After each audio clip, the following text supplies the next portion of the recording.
Assalamualaikum warahmatullahi wabarakatuh. Baik teman-teman semuanya, di sini saya akan coba sedikit jelaskan mengenai COPD dan asma sekilas saja, khususnya hubungannya dengan, pengobatan medikasinya dan mekanisme kerja dari pengobatan yang sering kita ketahui sebelumnya. Nah, menarik terkait COPD dan asma, itu biasanya, merupakan penyakit yang memiliki gejala yang mirip, jadi, dan begitupun sebetulnya dengan penanganannya juga agak sedikit mirip gitu. Nah, biasanya pada pasien dengan COPD itu adalah, chronic obstruction pulmonary disease ya, atau pada bahasa Indonesianya disebut dengan POK. Biasanya dia mengalami, 3 gejala khas, sebetulnya ini 3 gejala khas ya, bukan gejala-gejala, sebetulnya gejala-gejala banyak. Pertama adalah biasanya pasien mengalami dyspnea, kesulitan bernapas, yang kedua biasanya disertai juga dengan batuk, kemudian yang ketiga adalah peningkatan produksi sputum. Nah, itu biasanya terjadi pada pasien dengan COPD ataupun pada pasien asma. Nah, di samping itu, ketika kita melakukan pengkajian, biasanya terjadi pemanjangan, ekspirasi atau terjadi masalah di rasio inspirasi-ekspirasi, di mana ekspirasinya memanjang disertai dengan mengi atau disertai dengan wheezing. Selain itu, pada saat pemeriksaan fisik, kita juga sering melihat, pasien itu mengalami seperti ini. Jadi, ketika dia ekspirasi, pasien mengalami mulut yang, mencucu ya. Jadi, ekspirasi memanjang disertai dengan tiupan dari mulut. Nah, sekarang, saya akan jelaskan mengenai, pengobatan yang diberikan kepada pasien, COPD ataupun pada pasien asma juga diberikan obat, SABA, kemudian obat LABA atau LAMA. Nah, ini saya sedikit menjelaskan terkait pengobatan, SABA. SABA itu singkatan dari, Short Activating Beta 2 Agonist ya, Short Activating Beta 2 Agonist.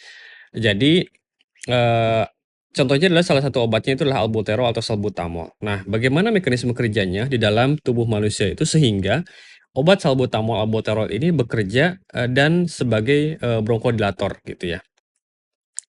Pertama-tama yang harus diketahui bahwa, di dalam tubuh manusia ya, ada yang namanya beberapa, saraf-saraf, salah satunya adalah saraf adrenergik. Sebetulnya adrenergik gak cuman beta 2 tetapi ada beta 1, kemudian ada alfa 1 dan lain-lain yang, sebenarnya pembahasannya cukup panjang.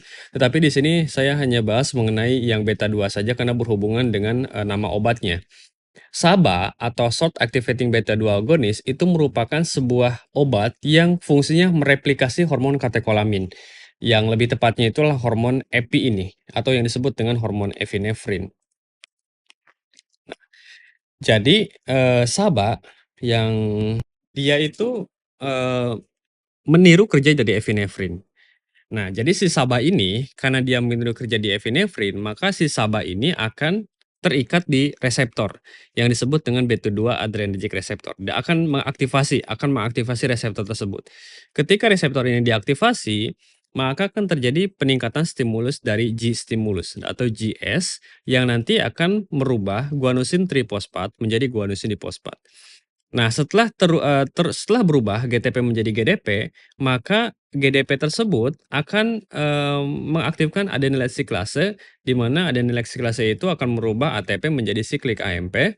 Nah, di mana ketika siklik AMP telah teraktivasi, siklik AMP itu akan menstimulus atau akan, merangsang dari protein kinase A. Nah, ketika protein kinase A itu teraktivasi, maka akan terjadi fosforilisasi dari GQ.